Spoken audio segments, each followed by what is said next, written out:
Hy-Vee has added digital payment options from PayPal and Venmo for pickup and delivery orders. According to Chain Store Age, starting Monday, July 8th, 2024, PayPal and Venmo payment options are available to Hy-Vee customers using its Aisles Online platform for digital grocery pickup and delivery orders.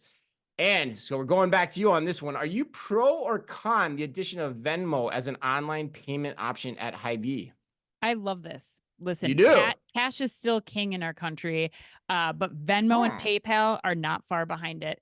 I think that, we're also seeing personal checks go away. We saw Mm-hmm. eBay this week also announce that they'll be taking Venmo as payment. All like at the for the bottom line of this is that it's just going to give more flexibility to all people, especially people who have independent businesses or small businesses. They now can take those Venmo payments that they're getting from everybody. They can go and have access to the most convenient online grocery ordering option for them, which could be curbside pickup in this case from Hy-Vee.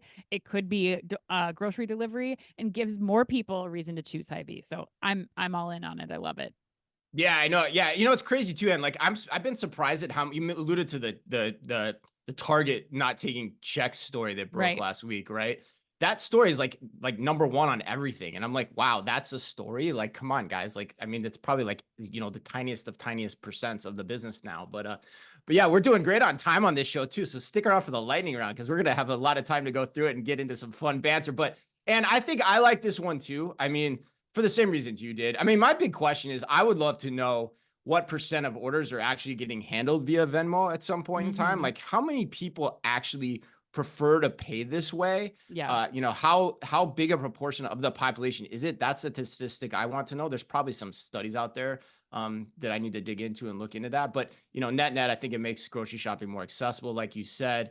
And it probably drives comp, in a Mhm. business that likely needs it too. It probably drives comp at the end of the day because, and actually, the grocery outlook just came out from a few people this week, and the grocery outlook for the next year is kind of dire. Like, Mhm. there's not a lot of growth forecasted in grocery next year.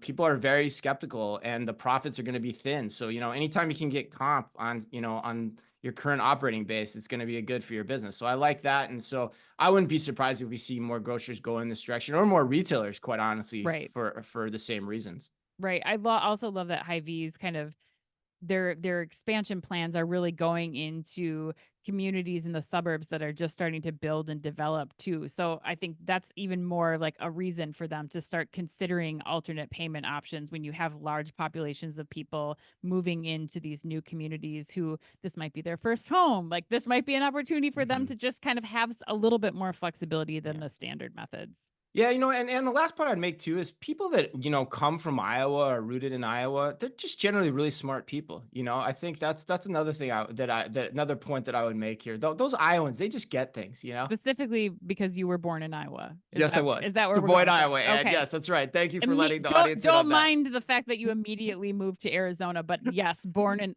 Iowan roots. There we go. For 6 months in Des Moines, Iowa. And yes, that's Great. right.